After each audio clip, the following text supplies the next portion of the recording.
मेरे प्यारे विद्यार्थियों, मैं प्रोफेसर यूके झा, विभागाध्यक्ष राजनीति विज्ञान विभाग, आज आप सबको भारतीय संविधान के एक प्रमुख विषय भारत के राष्ट्रपति के बारे में बताना चाहूँगा।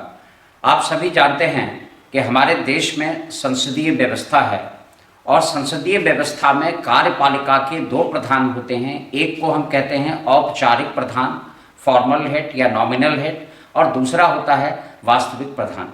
तो भारत का राष्ट्रपति संघीय कार्यपालिका का औपचारिक प्रधान होता है। सबसे जो बड़ी बात है कि राष्ट्रपति का जो चुनाव है वह अप्रत्यक्ष रूप से होता है।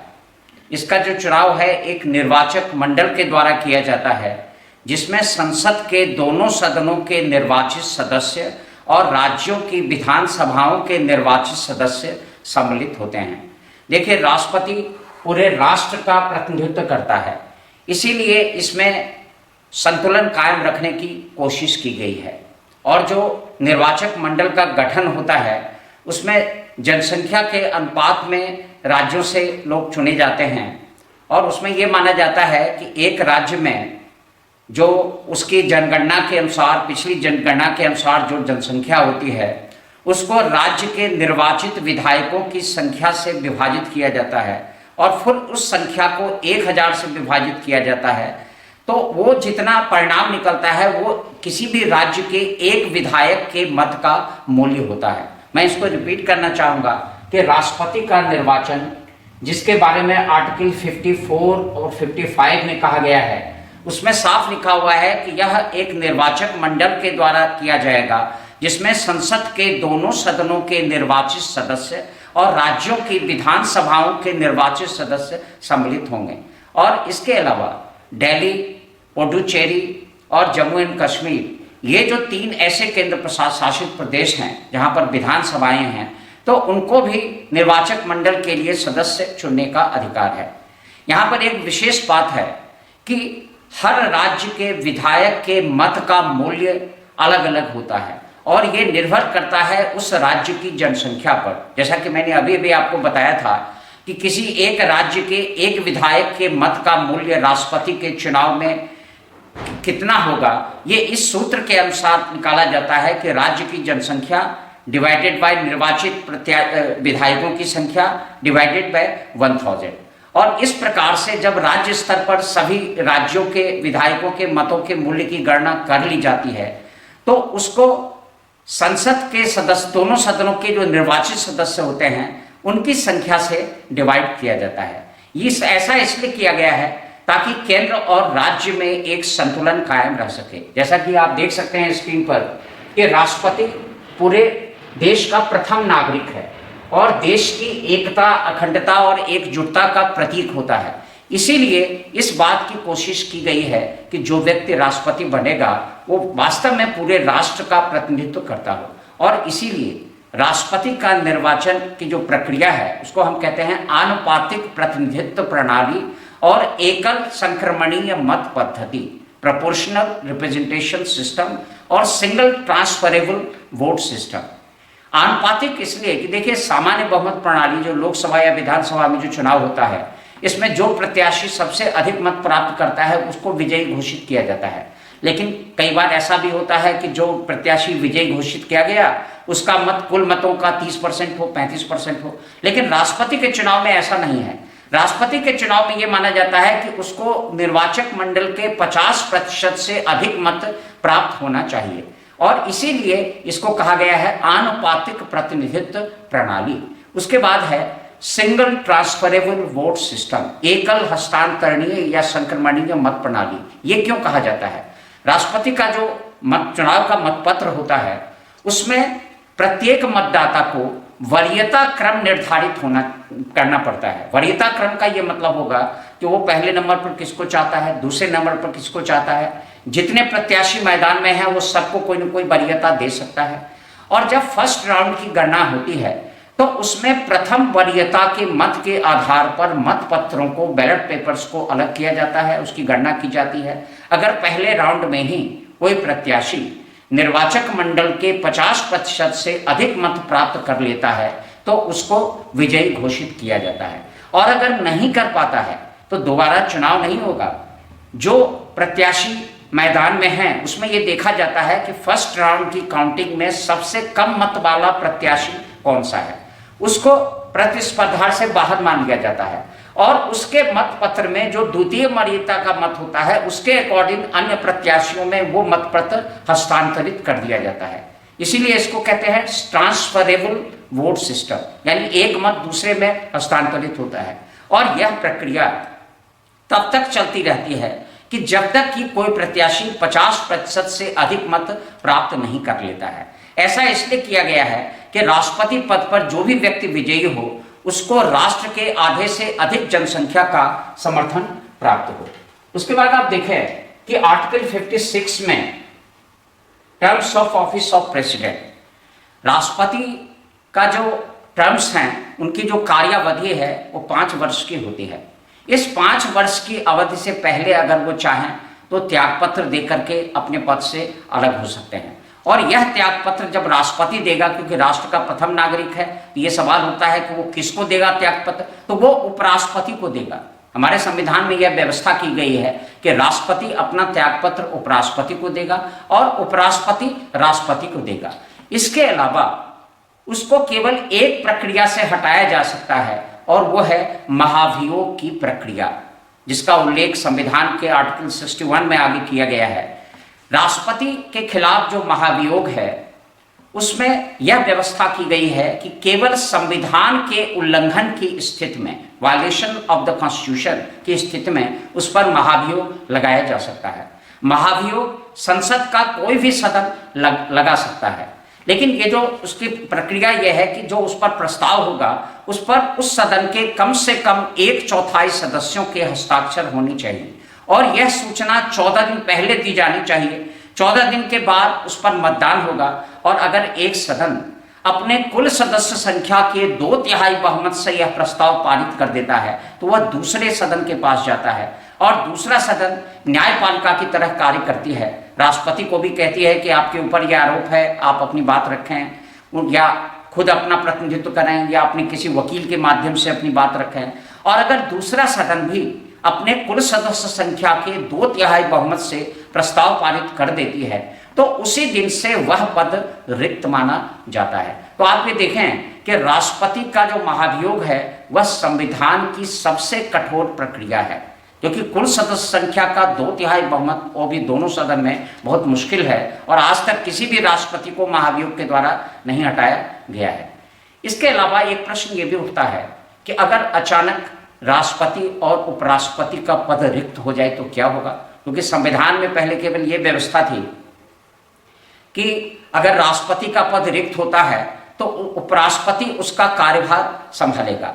लेकिन ये समस्या आई थी एक बार कि जब उपराष्ट्रपति के राष्ट्रपति का पद रिक्त हो गया और जो उपराष्ट्रपति थे वो खुद चुनाव लड़ना चाहते थे, तो अब ये प्रश्न ये हुआ कि राष्ट्रपति है ही नहीं तो वो अपना त्यागपत्र किसको दे। तो उस समय ये कहा गया कि वो राष्ट्रपति की मेज पर रख करके अपना त्यागपत्र अपने कार्यभार से मुक्त हो सकते हैं। और उसके बाद ये महसूस किया गया कि अब उनका चार्ज किसको दिया जाए, तो लगा कि ये संविधान में बहुत बड़ी कमी है और यह व्यवस्था की गई कि अगर किसी कारणवश एक साथ राष्ट्रपति और उपराष्ट्रपति का पद रिक्त होता है तो सर्वोच्च न्यायालय का मुख्य न्यायाधीश कार्यवाहक राष्ट्रपति के रूप में कार्य करेगा जब तक कि अगला चुनाव संपन्न नहीं हो जाता, और वो भी अगर उपलब्ध नहीं है तो जो वरिष्ठतम न्यायाधीश होगा वो इस जिम्मेदारी को संभालेगा। राष्ट्रपति के पुनर्निर्वाचन पर कोई प्रतिबंध नहीं है। परंपरा अलग चीज है, लेकिन प्रारंभ में आप जानते हैं कि डॉक्टर राजेंद्र प्रसाद 2 बार चुने गए थे, तो इस तरह से इस पर संवैधानिक रूप से, कानूनी रूप से कोई प्रतिबंध नहीं है। अब सवाल उठता है कि इसकी योग्यता क्या है, राष्ट्रपति का चुनाव लड़ने के लिए क्या क्या योग्यता है। तो हमारे संविधान में ये कहा गया है कि वह भारत का नागरिक हो, 35 वर्ष की आयु पूरी कर चुका हो, लोकसभा का सदस्य होने की योग्यता रखता हो और किसी लाभ के पद पर आसीन ना हो। ऑफिस ऑफ प्रॉफिट में से तात्पर्य ये नहीं है कि अगर कोई मान लीजिए राष्ट्रपति या उपराष्ट्रपति या कोई मंत्री रहा है या राज्यपाल रहा है इसको लाभ का पद नहीं माना जाएगा, लेकिन अन्य जो है कोई सरकारी कर्मचारी रहा है जिसका वो रिम्यूनरेशन लेता है तो उसको लाभ का पद माना जाएगा। इसके अलावा सांसद या विधायक राष्ट्रपति नहीं बन सकते अगर कोई सांसद चुनाव लड़ता है तो जिस दिन वो कार्यभार ग्रहण करेगा उस दिन से उसकी संसद की सदस्यता खत्म हो जाएगी। अब यहाँ पर एक विचारणीय प्रश्न यह है कि राष्ट्रपति राष्ट्र का संघीय कार्यपालिका का औपचारिक प्रधान है, तो उसके क्या क्या कार्य हैं, किन किन कार्यों का वो संपादन करता है। देखिए, राष्ट्रपति के कार्यों को हम सामान्यतया दो भागों में बांटते हैं, सामान्यकालीन शक्तियां और दूसरा है संकटकालीन शक्तियां। सामान्य काल में वो कार्यपालिका का प्रमुख होता है। कार्यपालिका का प्रमुख काम होता है कानून को लागू करना, तो वो सुनिश्चित करता है कि देश का कानून चल रहा है कि नहीं चल रहा है, क्योंकि जितने कार्य संपादित होते हैं वो राष्ट्रपति के नाम से किए जाते हैं। वो हर एक चुनाव के बाद जो सबसे बड़ी पार्टी होती है उसके नेता को प्रधानमंत्री के रूप में आमंत्रित करता है। संविधान में ऐसा कुछ लिखा नहीं हुआ है, इसमें सिर्फ ये कहा गया है कि प्रधानमंत्री की नियुक्त राष्ट्रपति करेगा और उसके परामर्श से अन्य मंत्रियों की नियुक्त करेगा। तो नियुक्त का अधिकार राष्ट्रपति का एक प्रमुख अधिकार है। न केवल प्रधानमंत्री और अन्य मंत्रियों की वो नियुक्त करते हैं, इसके अलावा सर्वोच्च न्यायालय के मुख्य न्यायाधीश, हाई कोर्ट्स के जजेस, भारत का अटॉर्नी जनरल, इस तरह के बहुत सारे पद हैं, निर्वाचन आयुक्त, इस तरह के पदों पर राष्ट्रपति को नियुक्त करने का अधिकार है। हाँ, संविधान में यह लिखा हुआ था कि there shall be a council of ministers headed by the prime minister to aid and advise the president, यानी राष्ट्रपति को परामर्श देने के लिए प्रधानमंत्री की अध्यक्षता में एक मंत्रिमंडल होगा। लेकिन प्रारंभ में जो मूल संविधान था उसमें यह कहीं नहीं लिखा हुआ था कि राष्ट्रपति उस परामर्श को मानने को बाध्य है। तो इसीलिए संविधान के 42वें संशोधन द्वारा संशोधन करके यह बाध्यकारी बना दिया गया कि और राष्ट्रपति उस परामर्श के अनुसार कार्य करेगा। जब जनता पार्टी की सरकार आई तो उसने उस प्रावधान को तो रहने दिया, उसमें थोड़ा सा परिवर्तन किया कि वो एक बार पुनर्विचार के लिए कह सकता है संसद को, लेकिन दोबारा से अगर उसे वही परामर्श दिया गया तो वो उसको मानने को बाध्य है। तो सामान्यतया राष्ट्रपति प्रधानमंत्री और मंत्रिमंडल के परामर्श से इस तरह के अपने अधिकारों का प्रयोग करता है, चाहे राज्यों में राज्यपाल की नियुक्ति हो, चाहे जजेस की नियुक्ति हो या अन्य नियुक्तियां हों। इसके बाद हम सभी जानते हैं कि उसके पास विधायी शक्तियां भी हैं। हालांकि राष्ट्रपति लोकसभा या राज्यसभा का सदस्य नहीं होता है, लेकिन फिर भी उसको इसका अभिन्न अंग माना गया है। क्यों माना गया है? क्योंकि कोई भी कानूनी प्रक्रिया बिना राष्ट्रपति के हस्ताक्षर के पूरी नहीं होगी। कोई भी विधेयक तब तक कानून का रूप धारण नहीं करेगा जब तक कि राष्ट्रपति के हस्ताक्षर ना हो। तो अभी तक ये व्यवस्था है कि जब संसद कोई कानून बनाती है तो राष्ट्रपति के पास भेजा जाता है, राष्ट्रपति ने हस्ताक्षर कर दिया तो वो विधेयक कानून बन जाता है। अगर नहीं किया तो उस स्थिति में क्या होगा? यहाँ पर जैसा कि मैंने अभी आपको बताया कि राष्ट्रपति एक बार पुनर्विचार के लिए कह सकता है अगर वो उससे सहमत नहीं है, लेकिन दोबारा से अगर उसको वही एडवाइस दिया गया, वही परामर्श दिया गया तो वो हस्ताक्षर करने को बाध्य है। तो यहाँ भी जो उसकी शक्तियाँ हैं वो काफ़ी सीमित हैं। कोई अगर धन विधेयक है तो उसमें राष्ट्रपति की अनुमति पहले ही प्राप्त कर ली जाती है, वो सीधा हस्ताक्षर करता है। इसके अलावा आप देखें कि राष्ट्रपति के पास एक और शक्ति है जो संविधान के प्रावधानों की कमी के कारण से है। संविधान में ये लिखा हुआ है कि अगर कोई विधेयक राष्ट्रपति के हस्ताक्षर के लिए प्रस्तुत किया जाता है तो वो 10 दिन तक उस पर विचार करने के लिए उस विधेयक को अपने पास रख सकता है। 10 दिन में वो चाहे तो ना वापस भेजे ना उस पर हस्ताक्षर करे। मान लीजिए ऐसी स्थिति है कि संसद का अधिवेशन अपने अंतिम 10 दिन में चल रहा हो और राष्ट्रपति किसी विधेयक पर हस्ताक्षर न करना चाहता हो, वो ना तो वापस लौटाएगा ना उस पर हस्ताक्षर करेगा, और 10 दिन से पहले जब लोकसभा डिसॉल्व हो जाएगी उस विधेयक के जीवन का अपने आप अंत हो जाएगा। तो इसको विशेषज्ञों का कहना है कि यह एक प्रकार का पॉकेट वीटो है जिसका प्रयोग राष्ट्रपति विशेष परिस्थितियों में कर सकता है। इसके अलावा राष्ट्रपति को अध्यादेश जारी करने का अधिकार है। अगर संसद के दोनों सदन अधिवेशन में ना हो और राष्ट्र के सामने कोई कानूनी संकट आ जाए तो वो इस तरह का आदेश प्रधानमंत्री या मंत्रिमंडल के परामर्श पर जारी करता है। और ये माना जाता है कि इस तरह का जो आदेश है उसमें ये लिखा गया है संविधान में कि जब संसद की बैठक होगी तो 6 महीने के अंतर्गत अगर उसका अनुमोदन हो जाता है तो वो कानून बन जाएगा, नहीं तो वो रद्द हो जाएगा। और संसद के 2 अधिवेशन के बीच का समय 6 माह से अधिक नहीं हो सकता। तो इसका ये मतलब है कि अगर वो कोई अध्यादेश, ऐसा अध्यादेश जारी करता है जिसको संसद की स्वीकृति नहीं है, तो ज्यादा से ज्यादा 6 महीने 6 हफ्ते तक के लिए वो कर सकता है। इसके अलावा वो संसद के दोनों सदनों का अधिवेशन बुलाने का अधिकार है। हर वर्ष जो प्रथम सत्र होता है उसको वो संबोधित करने का अधिकार है। लोकसभा को भंग करने का अधिकार है। तो इस तरह से हमारे संविधान द्वारा उसको कई विधायी अधिकार दिए गए हैं। दोनों सदनों के संयुक्त बैठक बुलाने का भी अधिकार है। तो इस प्रकार से राष्ट्रपति के कुछ विधायी अधिकार भी हैं। इसके अलावा उसके कुछ न्यायिक अधिकार भी हैं। एक तो मैंने बताया कि जजेस के नियुक्त करता है, और सबसे बड़ी बात है कि राष्ट्रपति को क्षमादान का अधिकार है। मान लीजिए किसी व्यक्ति को सुप्रीम कोर्ट ने मृत्यु दंड की सजा दी, राष्ट्रपति चाहे तो उसको क्षमादान के अधिकार द्वारा उसको आजन्म कारावास में परिवर्तित कर सकता है। या कोई समूह है जिस पर कोई हिंसा का आरोप है, वो चाहे तो उसको मुक्त कर सकता है। तो इस तरह से क्षमादान का अधिकार उसकी न्यायिक शक्तियों के अंतर्गत आता है। इसके अलावा राष्ट्रपति सेना के 3 प्रमुख अंगों का प्रमुख होता है, और इस नाते उसको युद्ध की घोषणा करने, शांति की घोषणा करने या कहीं सेना के प्रयोग करने का अधिकार है। लेकिन संविधान में यह लिखा हुआ है कि वो संसद द्वारा बनाए गए कानून के दायरे में इस अधिकार का प्रयोग करेगा। तो यहाँ भी जो उसके वास्तविक अधिकार हैं वो सीमित हैं। इसके बाद आता है उसका संकटकालीन अधिकार। देखिए, हमारे संविधान में आपातकालीन स्थिति से निपटने की भी व्यवस्था की गई है। आर्टिकल 352 में राष्ट्रीय आपातकाल का उल्लेख है। आर्टिकल 356 में राज्यों में राष्ट्रपति शासन की घोषणा करने की बात है, और आर्टिकल 360 में वित्तीय आपातकाल का प्रावधान है। अगर देश में युद्ध, बाह्य आक्रमण या सशस्त्र विद्रोह की स्थिति होती है तो उस स्थिति में राष्ट्रपति जो है वो राष्ट्रीय आपातकाल की घोषणा कर सकता है, और उस समय राज्यों की अधिकार समाप्त हो जाते हैं। ये कहा जाता है कि आपातकाल में जो संघीय व्यवस्था है वो एक तरह से एकात्मक व्यवस्था में बदल जाती है।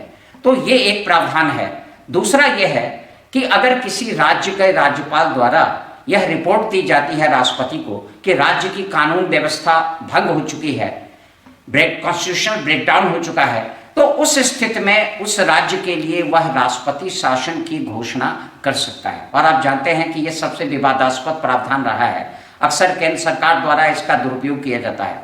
और एक तीसरा प्रावधान भी है, उसको हम कहते हैं वित्तीय आपातकाल, जिसका प्रयोग आज तक नहीं किया गया है।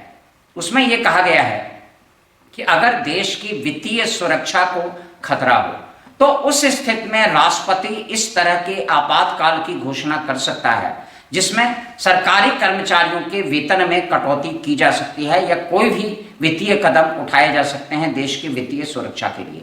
लेकिन संविधान लागू होने से 26 जनवरी 1950 को हमारा संविधान लागू हुआ, तब से लेकर के आज तक इस प्रावधान का प्रयोग नहीं हुआ है। और सबसे ज्यादा जो आर्टिकल 356 के अंतर्गत राज्यों में राष्ट्रपति शासन की घोषणा है, उस प्रावधान का प्रयोग किया गया है। या राष्ट्रीय आपातकाल है, उसका युद्ध के समय अक्सर उसका इस्तेमाल किया जाता है। पहले संविधान में केवल एक ग्राउंड था कि युद्ध, बाह्य आक्रमण और आंतरिक विद्रोह। लेकिन श्रीमती इंदिरा गांधी ने जब आंतरिक विरोध के आधार पर आपातकाल की घोषणा की थी 75 में, तो उसका काफी विरोध हुआ, सभी विपक्षी नेताओं को बंद कर दिया गया था। तो उसके बाद ही उसमें यह संशोधन किया गया, 44वें संशोधन द्वारा यह प्रावधान किया, और आंतरिक विद्रोह की जगह सशस्त्र विद्रोह शब्द को जोड़ा गया। तो विशेष परिस्थितियों में ही राष्ट्रीय आपातकाल की घोषणा की जा सकती है। अब यहां पर सवाल उठता है कि राष्ट्रपति की वास्तविक स्थिति क्या है। देखिए, सामान्य परिस्थितियों में राष्ट्रपति प्रधानमंत्री और मंत्रिमंडल के परामर्श से काम करता है, और वो हेड ऑफ द स्टेट होने के नाते औपचारिक कार्यों का निर्वहन करता है। लेकिन विशेष परिस्थितियों में कुछ लोगों का ये कहना है कि कुछ जो विशेष परिस्थितियां हैं, जैसे मान लीजिए लोकसभा का चुनाव हुआ और किसी दल को स्पष्ट बहुमत नहीं है, तो कम से कम कुछ समय के लिए वो बहुमत दल के नेता को आमंत्रित कर सकता है, अगर उसको लगता है कि ये बहुमत का विश्वास प्राप्त कर लेगा, भले ही उसको उस समय बहुमत नहीं है, वो लार्जेस्ट पार्टी है केवल, लेकिन अगर ऐसा करता है तो ये स्थिति कितने दिनों तक कायम रह सकती है। आप सभी जानते हैं कि संविधान में ये लिखा हुआ है कि दो अधिवेशन के बीच का समय 6 माह से अधिक नहीं होना चाहिए। तो अगर राष्ट्रपति किसी ऐसे व्यक्ति को नियुक्त करता है जिसको सदन का विश्वास नहीं है, तो पहले में ही तो ज्यादा से ज्यादा 6 माह तक रह सकता है ऐसा, क्योंकि 6 माह के बाद जब सदन की बैठक होगी तो पहले ही बैठक में उसका विश्वास प्रस्ताव के द्वारा हटाया जा सकता है। तो कुछ विशेष परिस्थितियों को छोड़ करके राष्ट्रपति जो है वह नाम मात्र के प्रमुख की देश के औपचारिक प्रधान की भूमिका निभाता है, लेकिन कुछ संविधान विशेषज्ञों का कहना है कि उसके कुछ परंपरागत अधिकार हैं। राइट टू इनकरेज यानी प्रोत्साहित करने का अधिकार, राइट टू वॉर धमकी देने का अधिकार, और राइट टू बी कंसल्टेड यानी कि प्रधानमंत्री का कर्तव्य है कि जो भी गतिविधियां हो रही है उसके सामने राष्ट्रपति से परामर्श करे। तो इन परंपरागत अधिकारों के द्वारा वो शासन को नियंत्रित तो नहीं कर सकता, लेकिन प्रभावित अवश्य कर सकता है। तो इस प्रकार से हम कह सकते हैं कि देश के प्रमुख नागरिक राष्ट्रपति का जो पद है वो सम्मान का पद है, और सामान्य परिस्थितियों में वो प्रधानमंत्री और मंत्रिमंडल के परामर्श से ही कार्य करता है। धन्यवाद।